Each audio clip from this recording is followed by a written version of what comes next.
जय Hind dear student. Class 10th का जो चैप्टर नंबर फर्स्ट है फोर्स और उसमें जो फर्स्ट पॉइंट हम लोग कर रहे हैं या फर्स्ट एक्सरसाइज जो कर रहे हैं जिसका नाम है moment of force and equilibrium, उसमें ये थर्ड लेक्चर है जिसमें हम ये बताने की कोशिश कर रहे हैं कि मोमेंट ऑफ फोर्स का एग्जाम्पल क्या क्या होगा। तो हम लोग इसके एग्जाम्पल से तो बहुत फेमिलियर हैं, बचपन से ही हम इसके साथ डील देखते रहते हैं, लेकिन हम कभी उतना अनुभव नहीं करते हैं, उतना कभी फील नहीं करते हैं कि ये एग्जाम्पल मोमेंट ऑफ फोर्स का है। बचपन में आप जब कभी भी इधर उधर घूम रहे होते हैं और देखते हैं कि रेंच मिल जाए या कुछ ऐसा मिल जाए, तो आप घर की कोई ना कोई फ्रिज, कूलर या नल, कुछ ना कुछ तो ऐसे रेंच ला के खोलने लगते हैं। अगर रिंच नहीं लाते हैं तो नहीं खोल पाते हैं, रिंच लगा के उसमें कुछ अपनी इंजीनियरिंग या कारीगरी करने लगते हैं आप। तो वहाँ सब ये जो एग्जाम्पल है ना, ये सब ये क्या इफेक्ट दिखाता है? टर्निंग इफेक्ट दिखाता है कि फोर्स की वजह से टर्निंग इफेक्ट आया है, और इसी टर्निंग इफेक्ट को हम मोमेंट ऑफ फोर्स कहते हैं या टॉर्क कहते हैं। इसके कुछ इस लेक्चर में हम लोग एग्जाम्पल की बात करेंगे, और फर्स्ट एग्जाम्पल हम लोग बहुत ही ज़्यादा फेमिलियर हैं, वहीं से लिया है मैंने, जिसका नाम है ओपनिंग ऑफ डोर, या कह सकते हैं कि क्लोजिंग ऑफ डोर। दरवाजे को खोलना या दरवाजे को बंद करना, और उसमें हम लोग जरा सा ये मोमेंट ऑफ फोर्स या टॉर्क देखते हैं कि क्या है। तो सबसे पहले जब आप घर बनवाते हैं तो जहां से भी उस कमरे में आना जाना होता है वहां पर आप क्या कर देते हैं, एक वुड का फ्रेम या आयरन का फ्रेम लगा देते हैं, जिसको मेरी भाषा में, मैं जहाँ का रहने वाला हूँ, मेरे यहाँ का जो लोकल लैंग्वेज है उसमें उसको चौखट बाजू बोलते हैं। आप लोग कमेंट करके बताइए कि आप लोग के एरिया में या कह सकते हैं कि आपके डिस्ट्रिक्ट या स्टेट में इसको क्या कहते हैं। हमारे यहाँ तो चौखट बाजू बोलते हैं। अगर घर है तो घर में जो जहां से हमें कमरे में आना जाना है वहां पर एक वुड का या कह सकते हैं आयरन का जो फ्रेम सेट करते हैं, हमारे यहाँ उसको चौखट बाजू बोलते हैं। आपके यहाँ क्या बोलते हैं, इसको आप कमेंट करके बताइएगा। तो इस फ्रेम को जब हम सेट कर देते हैं दीवार में, उस फ्रेम को मैंने यहां पर बनाया है कि फिक्स्ड इन वॉल, फ्रेम उसको वॉल में सेट कर दिया। फिर उसमें हिंग्स की हेल्प से, हिंग्स मतलब हमारे यहां तो उसको कब्जा बोलते हैं, आपके यहां क्या बोलते हैं, इस बात को भी आप कमेंट करके बताइएगा कि क्या बोलते हैं। उसको कब्जा बोलते हैं। कब्जा का मतलब ऐसा कब्जा नहीं कि जाके किसी के घर और किसी जमीन को आप कब्जा कर लें, मतलब ये कि जिस जो कोई भी हमारा जो डोर है वो उस फ्रेम के साथ क्या हो गया, फिक्स्ड हो गया। इसको कनेक्ट करने वाली जो चीज है वो कब्जा है, यानी कि हिंग्स है, जो अपने एक्सिस पर रोटेट करने की टेंडेंसी रखता है। तो हिंग्स क्या होता है, अपनी जगह पर रोटेट होने की टेंडेंसी रखता है, यानी कि एक्सिस ऑफ रोटेशन की अगर हम बात करें तो इस वाल का यही है एक्सिस ऑफ रोटेशन। इस वाल का ये क्या है, एक्सिस ऑफ रोटेशन है। ये क्या है बेटा, एक्सिस ऑफ रोटेशन है। तो जिसके अलार्म ये खुलेगा या बंद होगा, ये हिंग्स है। ये हमारा क्या है, ये सपोज कर लेते हैं, ये जो है हमारा ए बी सी डी है, ये ए बी और सी डी, ये हमारा डोर है।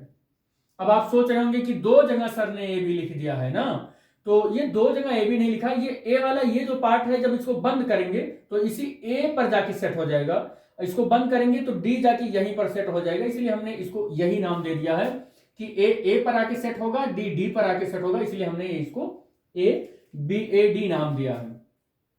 तो जब आप इसको खोलेंगे या इस दरवाजे को बंद करेंगे तो यहां पर मैंने क्या किया है कि एक्सिस ऑफ रोटेशन से एक परपेंडिकुलर लाइन ड्रॉ कर ली है, और उस परपेंडिकुलर लाइन का हमने 3 पॉइंट लिया है। कितने पॉइंट लिया है, 3 पॉइंट लिया है, और उस पॉइंट का नाम है, पहले का P, दूसरे का Q, तीसरे का R, और ये परपेंडिकुलर एक इमेजिनरी लाइन है जो हमने लिया है इस, और ये जो है ना, ये मेरा हैंडल है जिसको पकड़कर हम दरवाजे को खोलेंगे या बंद करेंगे। इसी हैंडल पर, इस दरवाजे पर ऐसे बिल्कुल परपेंडिकुलर फोर्स लगाएंगे, बिल्कुल परपेंडिकुलर फोर्स लगा के इसको खोलेंगे, और या तो हम इसको क्या करेंगे, बंद करेंगे। तो कुछ इस तरीके का पूरा सिनेरियो है, मैंने आपको समझा दिया जो सिनेरियो है। अब अपने घर पर ये बात करना, ये प्रैक्टिकल करना, एक कह सकते हैं कि एक एक्टिविटी है, इस एक्टिविटी को करना। ऐसा ना करना, गड़बड़ हो जाएगा। दरवाजे के मैं जो बोलने जा रहा हूं ना उसके हिसाब से गड़बड़ हो जाएगा। दरवाजे की इस हैंडल को उखाड़ लेना और इस आर पॉइंट पर लगा देना, अब ऐसा घर पे करोगे ना तो दिक्कत हो जाएगी। माँ बाप सारे लोग आपका बैग और सब कुछ बाहर फेंक देंगे और कहेंगे भैया तू ऐसा कर, तू फुटपाथ पे रह, घर में रहने लायक नहीं है, जानवरों वाली हरकत है एकदम। तो कुल मिला के ऐसे हो जाएगा। चलो यहाँ पर हम लोग कर लेते हैं, क्योंकि हम ये तो यहाँ पर मार्कर से ड्रॉ किए हैं, तो हमारा जहाँ मर्जी वहाँ उखाड़ेंगे, जहाँ मर्जी वहाँ लगाएंगे, हमारा तो अपने ऊपर डिपेंड कर रहा है। तो हमने इसको क्या किया, उखाड़ दिया, सिनेरियो समझना जरा। और हमने क्या किया, इस हैंडल को यहां पर लगा दिया। अब आप ये मत सोचना कि एक्सिस ऑफ रोटेशन से बाहर भाग गया हैंडल। अब भाई 2D बोर्ड में 3D फिगर कैसे बनाएंगे, ऐसे ही कुछ बनाएंगे। तो हमने हैंडल को यहां लगाया और इतना पास लगाया एक्सिस ऑफ रोटेशन से कि अब खींच कर खोलो जरा, क्या मिल रहा है आपको, क्या मिला इससे, क्या मिला आपको कि आर हमने इतना कम किया कि अप्रॉक्सीमेटली आर को हमने 0 ही कर दिया, बिल्कुल शिफ्ट कर दिया है एक्सिस ऑफ रोटेशन पर। और हमें अब दरवाजे को अगर खोलना है ना तो बहुत ज्यादा फोर्स लगाना पड़ेगा, बहुत ज्यादा फोर्स लगाना पड़ेगा, और दरवाजा वही है। दूसरी केस को मैं लेता हूं कि जब इस हैंडल को उखाड़ा, आप लोग को मत करना, मैं बस कर रहा हूं इसको, उखाड़ कर हमने इस हैंडल को कहां लगा दिया, क्यू पॉइंट पर लगाया, क्यू पॉइंट पर। अब क्यू पॉइंट पर, यहां पर कौन से पॉइंट पर था, यहां पर आर पॉइंट पर था। अब आप देख रहे हैं कि वही वही दरवाजा खोलने के लिए अब आपको यहां पर आर डिस्टेंस पर खोलने के लिए इस आर, यहां पर आर नहीं, इसको कह सकते हैं कि डब्ल्यू भी ना कहकर कोई और पॉइंट नाम ले लेते हैं, जी। ये देख लो, ये डिस्टेंस कितना है, जी।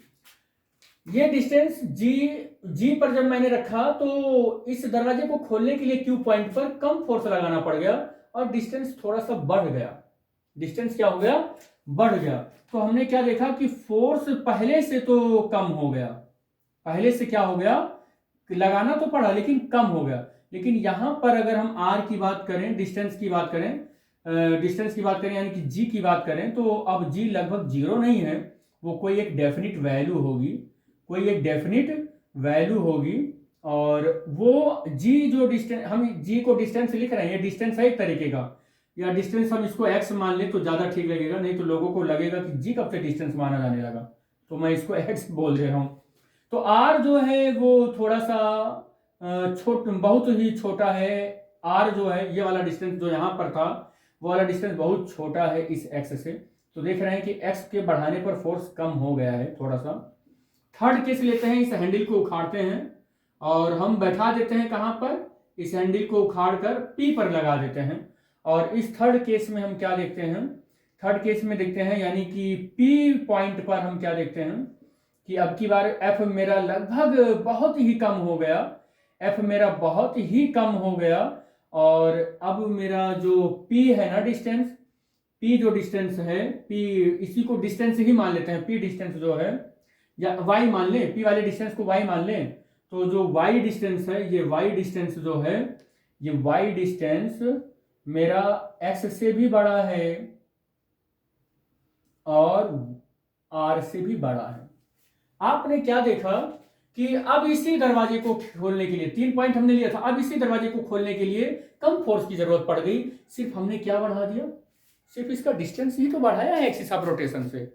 एक्सिस ऑफ रोटेशन से डिस्टेंस बढ़ाने पर हमारा जो रिक्वायर्ड फोर्स है फॉर द ओपनिंग और the closing of this door, ये कम हो जा रहा है बस डिस्टेंस के बढ़ाने पर। इसका मतलब क्या हुआ कि टर्निंग इफेक्ट जो है ना इस दरवाजे का, या किसी भी ऑब्जेक्ट का जो रोटेशनल मोशन रिप्रेजेंट कर रहा है पाइवोटेड पॉइंट के अबाउट, उसका जो टर्निंग इफेक्ट है वो डिस्टेंस और फोर्स पर डिपेंड करता है। इस एक्सपेरिमेंट से यही पता चला, डिस्टेंस पर डिपेंड करता है। और कौन सा डिस्टेंस होता है, perpendicular distance of the line of action of a force from the axis of rotation, वो डिस्टेंस और फोर्स, ये दोनों डिस्टेंस पर डिपेंड करता है टर्निंग इफेक्ट। दरवाजा अगर और बड़ा होता तो हम और बड़ा, अगर डिस्टेंस और बढ़ाकर देखते तो और कम फोर्स हमको लगाना पड़ता इस दरवाजे को ओपन करने के लिए या खोलने के लिए। तो ये यहां पर हमको दिख रहा है कि मोमेंट ऑफ फोर्स आ जा रहा है, टर्निंग इफेक्ट आ रहा है, तो मोमेंट ऑफ फोर्स आ जा रहा है, क्योंकि इसे खोलने के लिए या बंद करने के लिए हम जैसे जैसे डिस्टेंस बढ़ा रहे हैं वैसे वैसे फोर्स कम हो जा रहा है, या डिस्टेंस घटा रहे हैं तो फोर्स ज़्यादा हो जा रहा है। यानी कि फोर्स के इफेक्ट से जो यहाँ पर प्रोड्यूस हुआ है उसी को हम टर्निंग इफेक्ट या मोमेंट ऑफ फोर्स कहते हैं।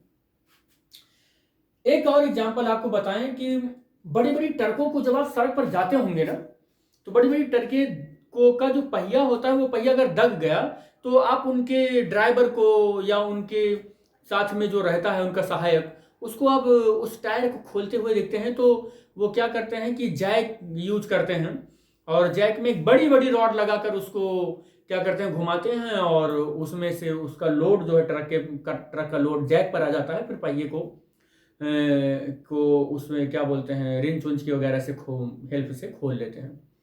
तो यहाँ पर जो ये जैक को ओपन करने के लिए बड़ी सी रॉड लगा रहे हैं, जितनी बड़ी रॉड उतनी आसानी से वो घूम रहा है, तो इसके पीछे की फिजिक्स क्या है? यही तो है टर्निंग इफेक्ट। जितनी बड़ी रॉड उतना बहुत आसानी से वो जैक क्या करेगा, घूमता रहेगा, और उसमें से जो एक निकलने वाला आयरन का जो ब्लॉक रहेगा वो ऊपर उठता रहेगा और ट्रक के लोड को वो वेट को वो कैरी कर लेगा। तो आप देखेंगे कि जितना छोटा रॉड रहेगा उतना ज़्यादा फोर्स लगाना पड़ेगा, और रॉड के बड़े होने से वो फोर्स कम हो जाता है। तो वहाँ भी ये टर्निंग इफेक्ट आप बहुत आसानी से देख सकते हैं। आप ऐसे बहुत सारे एग्जाम्पल हैं, जैसे आप गांव में रहते हैं या कस्बे मोहल्ले में रहते हैं जहाँ पर खेत है ज़्यादा या किसान हैं, वहाँ पर एक और एग्जाम्पल देखेंगे, कोल्हू होता होगा। उसमें क्या होता है कि एक बड़ी सी बल्ली होती है, या कह सकते हैं कि उड़न का जो एक बांस वगैरह या जो कुछ भी है बोल सकते हैं वो है, और उसका एक इंड आप कोल्हू में फिक्स करते हैं और दूसरा इंड आप या तो हाथ में लेकर खींचते हैं और या तो फिर आप बैल वगैरह की हेल्प से उसको चलाते हैं। तो आप देखते हैं कि उस पर फोर्स लगाते रहें। कोल्हू में जो लगा हुआ एक बांस है या डंडा है, जो भी, डंडा तो नहीं लगाएंगे, बांस ही होगा, तो उस पर फोर्स लगाते हैं तो वो जो हमारा वो वुडन का जो हमारा ब्लॉक वो है, बल्ली वगैरह जो भी है, तो वो घूमता रहेगा। उस पर आप परपेंडिकुलर फोर्स लगाएंगे और वो कोल्हू पर घूमता रहेगा, और नीचे आप गन्ना लगाते रहेंगे तो वो गन्ने से रस आता रहता है। तो वो भी एक टर्निंग इफेक्ट का बेस्ट एग्जांपल है। आप अपने आसपास ऐसे बहुत सारे एग्जांपल देख सकते हैं। जरूरी नहीं है कि बुक में लिखा हुआ जो एग्जांपल है हम उसी को पढ़ें और उसी पर एनालिसिस करें और केवल उसी में हम टर्निंग इफेक्ट को देखें। आप अपने आसपास निगाह दौड़ाएंगे तो बहुत सारे ऐसे टर्निंग इफेक्ट आपको देखने को मिल जाएंगे। आप के घर पर मिक्सर होता है, मिक्सर ग्राइंडर होता है, तो उसमें भी रोटेशनल मोशन होता है, उसकी ब्लेड भी यही इफेक्ट वहाँ पर पैदा होता है, लेकिन वहाँ इलेक्ट्रिक एनर्जी की वजह से वो सारी चीज़ें होती हैं। तो हम लोग जानते हैं कि बहुत जनरल वे में उसको ले लेते हैं। आपने देखा होगा पहले मेला वाला लोग जाते थे, उस मेले में एक झूला आता था और उस झूले में बहुत सारे घोड़े वोड़े लटके रहते थे और उस घोड़े पर बच्चे लोग बैठ जाते थे, तो वो भी उसको घुमाते थे। हालांकि ये सब एग्जाम्पल हमको कपल में रहना चाहिए, लेकिन मैं सिर्फ बता रहा हूँ कि टर्निंग इफेक्ट को आप कैसे समझ सकते हैं। जब मैं कपल पढ़ाऊँ तो उसमें देना चाहिए था, लेकिन सब आप समझिए बस कि आसपास एग्जाम्पल कितने ऐसे मिल रहे हैं। तो ये सारे एग्जाम्पल आपको टर्निंग इफेक्ट में दिखेंगे वहाँ पर कि फोर्स लगाने से, परपेंडिकुलर फोर्स लगाने से उसमें किसी पाइवटेड पॉइंट के अलॉन्ग मोशन दिखने लगता है जो कि रोटेशनल मोशन होता है। तो वहाँ पर फोर्स का जो इफेक्ट है वो टर्निंग इफेक्ट है, या मोमेंट ऑफ फोर्स वहाँ देखने को मिल जाता है। कुछ बुक की भी एग्जाम्पल हैं, उसको भी बात कर लेते हैं। जैसे ओपनिंग अडूर हमने देख ही लिया। नेक्स्ट है circular stone of a hand floor grinder. ये इसको कितने लोग देखे होंगे, चलो कमेंट बॉक्स में बताओ कितने लोग देखे होंगे इसको। Circular stone of a hand floor grinder. आज का जो डेवलप फिजिक्स है और आज का जो भागम भाग ये दौर है, जो डेली लाइफ है, इसमें तो मुझे नहीं लगता है कि जो बच्चे क्लास 10th में हैं वो इस चीज को देखे होंगे, देखे ही नहीं होंगे। ये आज इसके लगभग 20 साल पहले ही हमारी सोसाइटी से, जो कभी हमारी सभ्यता हुआ करती थी, सिविलाइजेशन में, हमारे जो कल्चर में ये इंक्लूड था, यहीं से ये गायब हो गया। अब बहुत कम, बहुत रेयर केस में किसी के घर में देखने को मिलता था। मैं बताऊंगा तो आप जान बच जाएंगे, किसी ना किसी के यहाँ अगर आप देखे होंगे तो जान जाएंगे, लेकिन और आपको कुछ आइडिया लग भी रहा होगा कि ये क्या चीज है। Circular stone of a hand floor grinder क्या होता था पहले के टाइम में, ये आज के लगभग 10-20 साल पहले ही हमारी कह सकते हैं कि यहाँ से गायब हो गया है। बहुत से लोगों के यहाँ रहता था, पहले घर घर रहता था, अब तो नहीं रहता है, लोग इसको हटा ही दिए हैं।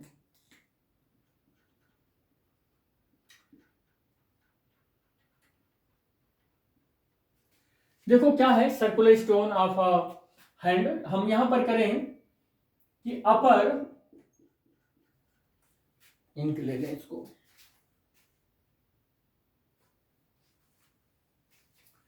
अपर movable circular, upper movable circular stone of a hand flour, मतलब क्या होता है, आटा होता है, ग्राइंडर मतलब पीसना, जो हाथ से आटे को पीसते थे ना, स्टोन की बनी हुई होती थी और सर्कुलर होती थी, मूवेबल होता था उसका अपर, अपर स्टोन। तो अपर स्टोन मूवेबल यहां पर हाँ ठीक है, ठीक ठीक ठीक, तो ये है, तो ये आपको मैं बना रहा हूं, अभी समझ में आ जाएगा। हमारे यहाँ तो इसको, हमारे जहाँ के हम रहने वाले हैं, इसे लोकल लैंग्वेज में तो चकिया बोलते हैं। अब आपके यहाँ क्या बोलते हैं इसको भी कमेंट बॉक्स में आप बताइएगा कि आपके यहाँ क्या बोलते हैं इसको। आप जहां कहीं से भी इस वीडियो को देख रहे हैं, जिस किसी भी एरिया से देख रहे हैं, वहां बोलिएगा, बताइएगा क्या बोलते हैं, तो मैं भी जान जाऊंगा कि अलग अलग जगहों पर क्या क्या बोलते हैं। तो यहां पर ये क्या है, ये एक ऐसे कह सकते हैं स्टोन होता था, सर्कुलर स्टोन होता है, और इसको ग्राउंड पर फिक्स कर देते हैं। इसी के ठीक ऊपर एक दूसरा स्टोन रखते हैं, और एक दूसरा स्टोन इसी के ठीक ऊपर रखते हैं, इसी के ठीक ऊपर दूसरा स्टोन रखते हैं, और उस जो पहले ग्राउंड में था ना, उस स्टोन में बिल्कुल बढ़िया से हम एक सर्कुलर होल करके क्या करते हैं, एक वुडन का एक वो लगा देते हैं, सर्कुलर सिलेंड्रिकल शेप का एक वुडन का ब्लॉक लगा देते हैं, और ऊपर का जो अपर सरफेस होता है उसमें भी हम सर्कुलर एक कह सकते हैं कि होल करते हैं, और जो पहले वाले में ब्लॉक में, पहले वाले उसमें स्टोन में जो लगा हुआ होता है वुड का, लकड़ी का, उसी में इसको उठा के डाल देते हैं, और इसके यहाँ पर किनारे पर, एकदम किनारे पर वुडन एक हैंडल लगा दिया जाता है, और उसी हैंडल को पकड़कर ऐसे इसको चलाया जाता है, ऐसे चलाया जाता है, और इधर इसमें छोटा सा होल होता है, एकदम इसके पास होता है, इसके पास, और यहाँ पर हम क्या करते हैं, इसके पास नहीं होता है, जो ये लकड़ी का लगा हुआ होता है इसी में होता है ऐसे, तो कुछ भी डालना होता है तो इसी में डालते हैं, और फिर इसको ऐसे घुमाते रहते हैं, और ये किसी एक पहले मतलब फिक्स्ड पत्थर के ऊपर ये घूमता रहता है, और अगर ये गेहूं इसमें डालेंगे तो वो यहाँ से यहाँ डाल रहे हैं, तो पिसते पिसते पिसते पिसते वो किनारे से गिरेगा, तो बढ़िया से पिस जाएगा, उसी को बोल रहे हैं कि फ्लोर ग्राइंडर है वो। तो आई थिंक आप समझ गए होंगे कि मैं क्या समझाना चाह रहा हूं। तो कह रहा है कि इसी टर्निंग इफेक्ट को अगर देखना हो तो आप अपने घर का यही वाला एग्जांपल लीजिए, जो एग्जांपल है circular stone of the hand floor grinder.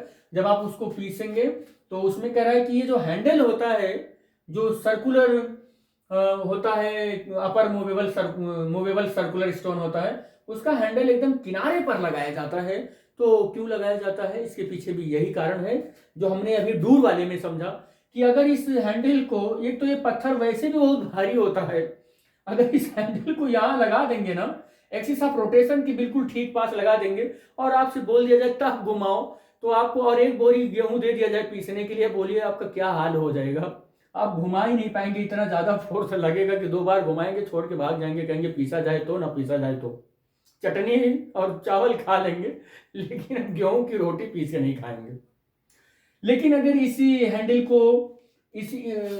को यहाँ ना लगाकर यहाँ लगा दिया जाए, या यहाँ लगा दिया जाए, धीरे धीरे जैसे ही हम इस एक्सिस ऑफ रोटेशन से दूर भागेंगे, ये डिस्टेंस बढ़ाएंगे, ये डिस्टेंस बढ़ाएंगे, जैसे जैसे ये डिस्टेंस जैसे जैसे बढ़ाएंगे, हम देखेंगे फोर्स कम लगता चला गया, और अब आप उतना ही काम कर रहे हैं, अभी भी उतना ही गेहूं डाल रहे हैं, और बहुत आराम से इसको पीसते चले जाएंगे। तो आप जो फोर्स लगाते हैं यहां पर इस हैंडल पर, उस हैंडल पर क्या लगाते हैं, परपेंडिकुलर फोर्स लगाते हैं, और एक्सिस ऑफ रोटेशन जो आपका रहता है वो ठीक ऐसे रहता है, और एक्सिस ऑफ रोटेशन से ये परपेंडिकुलर लाइन हो गई, ये परपेंडिकुलर लाइन हो गई, और ये क्या हो गया, आपके फोर्स का डायरेक्शन हो गया, ये आपके फोर्स का डायरेक्शन हो गया। तो यहाँ पर भी आप टर्निंग इफेक्ट देख लेते हैं बहुत अच्छे से, बहुत अच्छे से यहाँ टर्निंग इफेक्ट आप देख लेते हैं। ठीक है, तो ये आपका ये भी एक एग्जांपल हो गया। नेक्स्ट हम बात करेंगे turning of the steering wheel, जो कि ये भी आपका एग्जांपल होगा। Turning of steering wheel, turning a steering wheel, ये इसमें भी आपको कुछ बहुत ज्यादा नहीं है। देखो ये आपकी स्टीयरिंग है,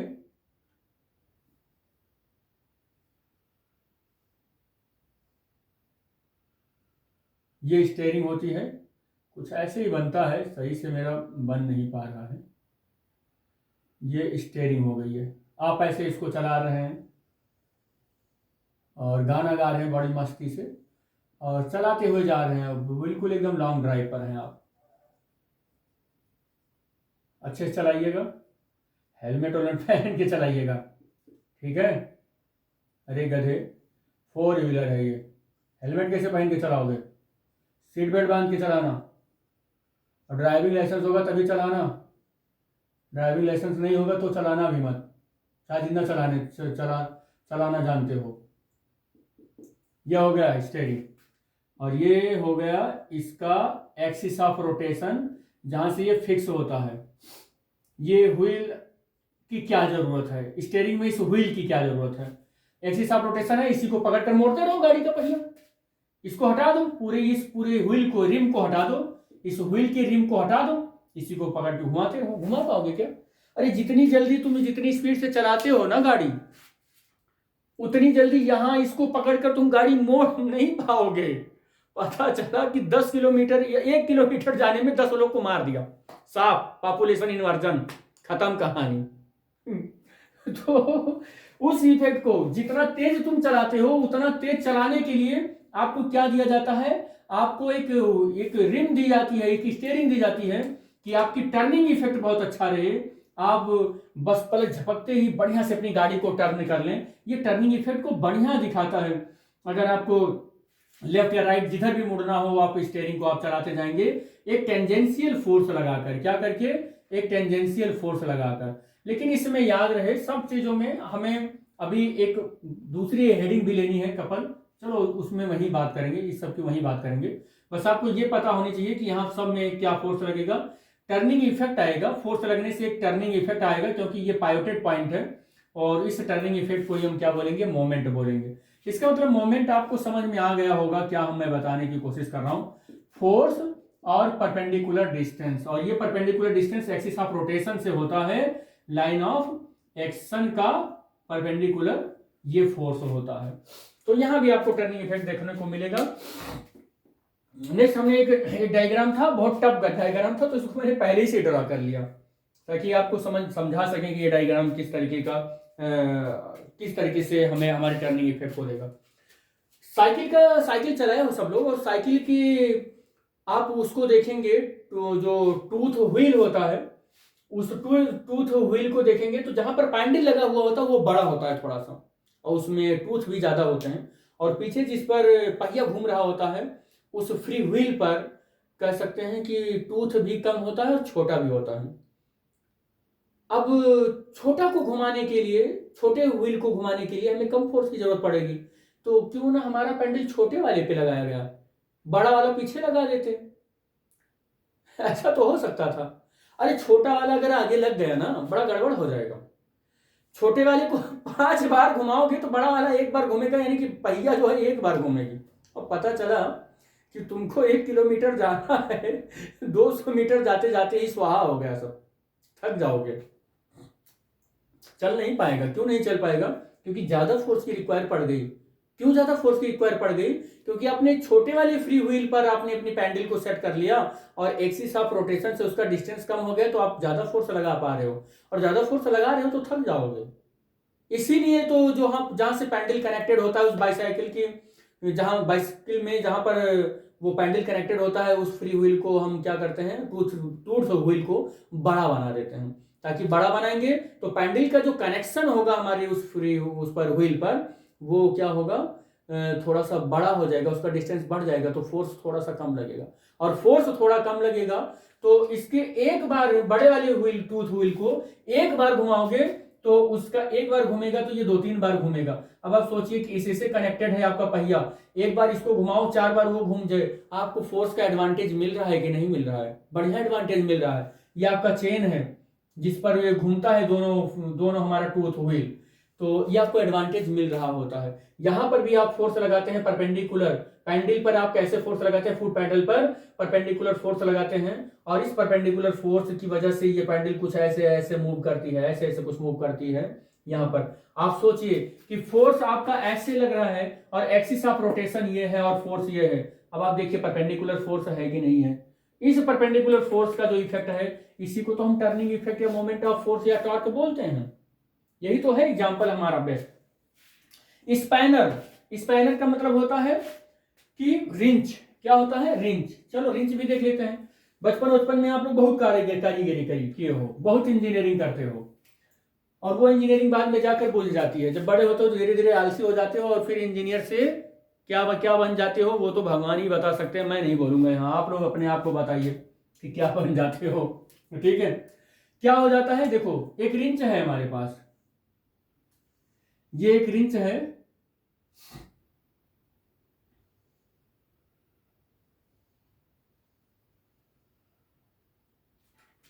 कुछ इस तरीके से है।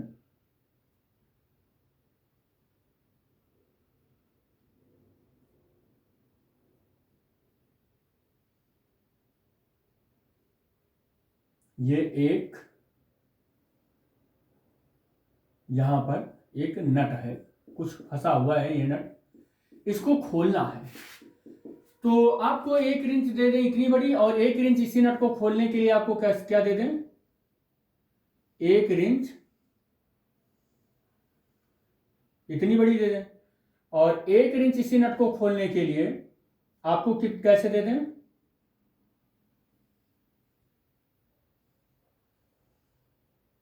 इतनी बड़ी दे दें। अब आपको देखिए उसी नट को खोलने के लिए हमने 3 रिंच दिया है। अब आप इस पर जब फोर्स लगाएंगे एफ फोर्स, हो सकता है ना ही खुले, इस पर लगाएं हो सकता है ना ही खुले, लेकिन इस पर थोड़ा सा यहां पर मैं इंड पर एकदम बनाता हूं, तब आपको ज्यादा अप्रोच मिलेगा समझने के लिए। तो यहां पर और इस वाले पर अगर वही फोर्स लगाएं तो हो सकता है खुल जाए। तो क्या कारण है कि इस वाले से खुल गया, इन दोनों से नहीं खुला? तो आप देखें कि इसका जो एक्सिस ऑफ रोटेशन है ना, ये एक्सिस ऑफ रोटेशन, ये एक्सिस ऑफ रोटेशन और ये एक्सिस ऑफ रोटेशन जो कि बोर्ड से बिल्कुल परपेंडिकुलर है, बिल्कुल ऐसे परपेंडिकुलर है, तो वो उससे और जहां पर आपने फोर्स लगाया है वो लाइन ऑफ एक्शन पर, ये जो है ना, ये डिस्टेंस बहुत कम है। ये लाइन ऑफ एक्शन से परपेंडिकुलर ये जो डिस्टेंस है ये हो सकता है बहुत कम हो, इस वजह से नहीं खुल पा रहा हो। अब बहुत से लोग इसमें क्या बोलेंगे ना, हो सकता है सर जंग लगा हो, उसमें बहुत दिन का नट हो, पुराना हो, चूड़ी मर गई हो, इसलिए नहीं खुलेगा। अरे गधे, ऐसी बात नहीं कर रहे हैं हम लोग, ऐसी बात नहीं कर रहे हैं हम लोग, बहुत आइडियल केस पर बात कर रहे हैं। ठीक है, तो यहां पर देखो, तो क्या हो गया कि एफ परपेंडिकुलर है। एफ क्या है? इस फोर्स से परपेंडिकुलर, इस डिस्टेंस से परपेंडिकुलर है, तो इसका और इसका मल्टीप्लाई किया, हो सकता है इतना टॉर्क मिल ही ना पाया हो, इसलिए नहीं खुला। और यहां पर फोर्स इनटू आर परपेंडिकुलर लगाया, यहां पर भी हम सपोज कर लेते हैं उतना टॉर्क नहीं मिल पाया हो, इसलिए नहीं खुला। लेकिन यहां पर टाउ 3 में हो सकता है इतना टॉर्क मिल गया हो, इसलिए खुल गया हो। तो एक चीज तो कंफर्म हो गया कि जो टाउ है वो इस फोर्स पर भी डिपेंड करता है और इस परपेंडिकुलर डिस्टेंस पर भी डिपेंड करता है, और जितना ज्यादा ये परपेंडिकुलर डिस्टेंस होता है टॉर्क उतना ही ज्यादा होता है, फोर्स उतना ही कम लगता है। या हम ऐसा कहें कि अगर डिस्टेंस कम हो तो फोर्स ज्यादा लगाना पड़ता है उस इसे खोलने के लिए, उतने ही टॉर्क के लिए। तो दोनों केस हम कर सकते हैं। अगर फोर्स ज्यादा लगाएंगे तो आर मेरा कम होगा और टॉर्क उतना ही पाने के लिए, और ऐसा भी कर सकते हैं कि फोर्स कम लगाएं और डिस्टेंस ज्यादा कर दें तो भी उतना ही टॉर्क हमको मिल सकता है। ये दोनों केस हो सकते हैं, दोनों केस हो सकते हैं। और याद रखना ये डिस्टेंस जो होगा वो परपेंडिकुलर होगा। अच्छा, कभी ऐसा भी तो केस मिल सकता है कि ये डिस्टेंस परपेंडिकुलर हो ही ना, ऐसे एक्सिस ऑफ ये जो ये हमारा डिस्टेंस है ना, परपेंडिकुलर डिस्टेंस है जो axis line of action of force से, ये हमारा फोर्स परपेंडिकुलर हो ही ना, तब हमें टाउ का कौन देगा, क्योंकि टाउ का तो फार्मूला है फोर्स इनटू परपेंडिकुलर डिस्टेंस। तो क्या होगा, मान लो फोर्स ऐसा कुछ हो,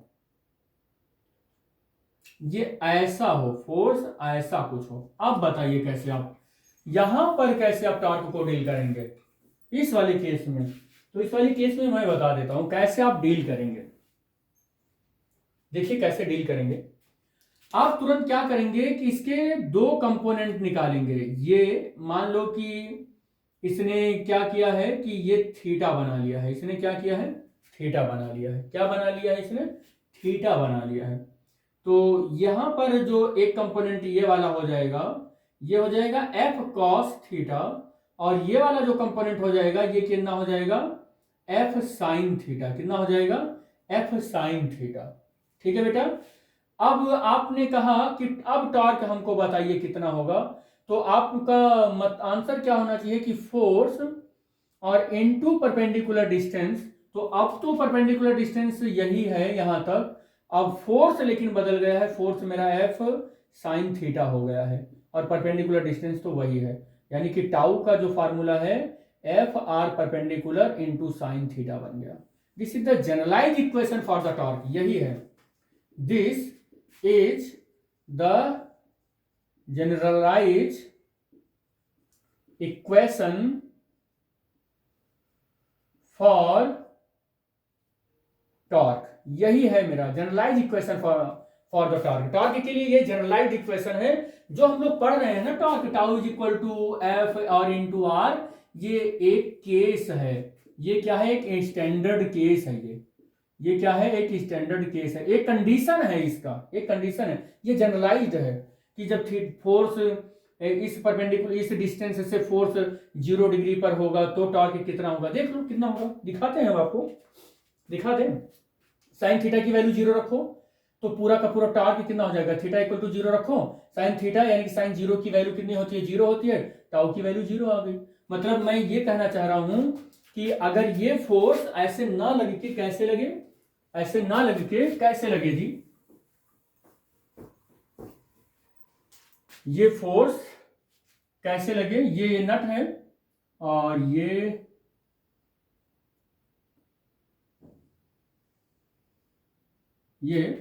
कैसे लगी ये फोर्स, ये इसका डिस्टेंस है, ये डिस्टेंस है। देखो कह रहा है theta equal to 0, theta equal to 0 का मतलब इस फोर्स को ऐसे ना लाके ऐसे लगा दीजिए। तो इस फोर्स को अगर आप ऐसे लगा देते हैं, ये ऐसे लगा देते हैं, ये फोर्स हो गया, तभी तो इस डिस्टेंस से इसका एंगल जो है वो थीटा इक्वल टू 0 हो पाएगा। तो अब आप देखें टाउ इज इक्वल टू कितना हो जाएगा, एफ और आर परपेंडिकुलर और साइन 0 और टॉर्क की वैल्यू 0। इसका ये मतलब हो गया ना कि जब आपका line of action of force इस परपेंडिकुलर डिस्टेंस की डायरेक्शन में होगा तो आप किसी रिंच को, बोल्ट को, किसी भी चीज को, बोल्ट को, किसी भी चीज को खोल ही नहीं पाएंगे क्योंकि उसका टॉर्क 0 हो गया, टर्निंग इफेक्ट 0 हो गया, वो खुलेगा ही नहीं। टर्निंग इफेक्ट क्या हो गया बेटा, उसका टर्निंग इफेक्ट क्या हो गया, टर्निंग इफेक्ट यानी कि moment of force, turning effect of force या मोमेंट ऑफ फोर्स, ये क्या हो गया, या टॉर्क, ये क्या हो गया बेटा, ये 0 हो गया। और जब 0 हो गया तो खुलेगा ही नहीं, इस कंडीशन में तो नहीं खुलेगा, अब वो नहीं खुलने वाला है। ठीक है। दूसरी चीज हम लोग देखते हैं, जरा दूसरी चीज देखते हैं कि जब हम यहां पर किसी नट बोल्ट को या चाहे जिस चीज को खोलने जा रहे हैं, जिस किसी भी चीज से,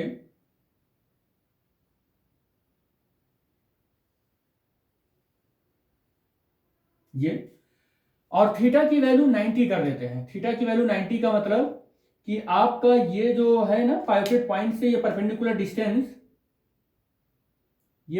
डिस्टेंस और फोर्स की वैल्यू ये है, और ये यहां पर क्या हो गया, ये 90 हो गया, थीटा इक्वल टू 90 हो गया।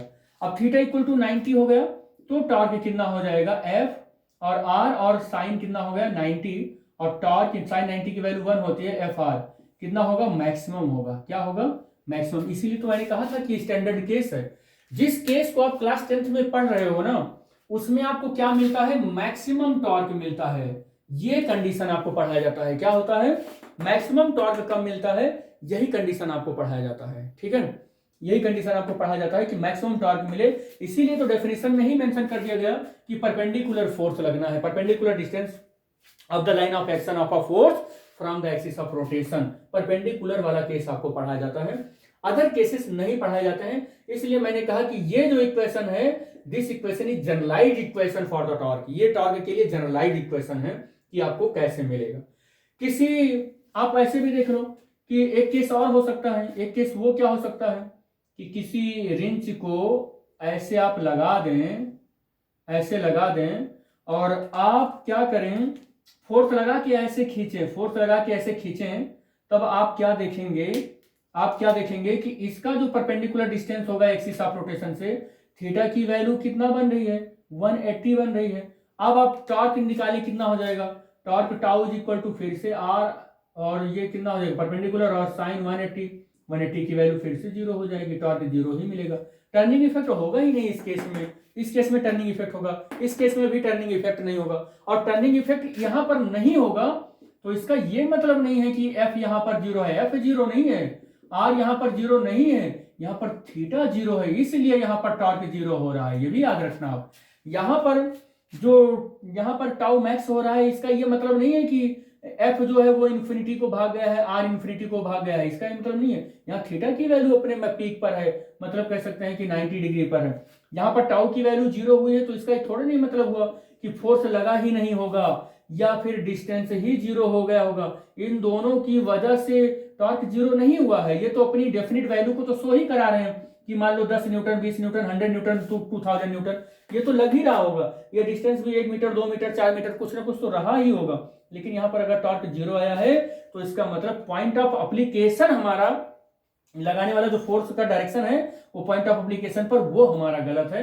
वो हमारा थीटा इस बात को क्या कर रहा है, चेंज कर रहा है। उस थीटा की वजह से यहाँ पर टाउ 0 आया है।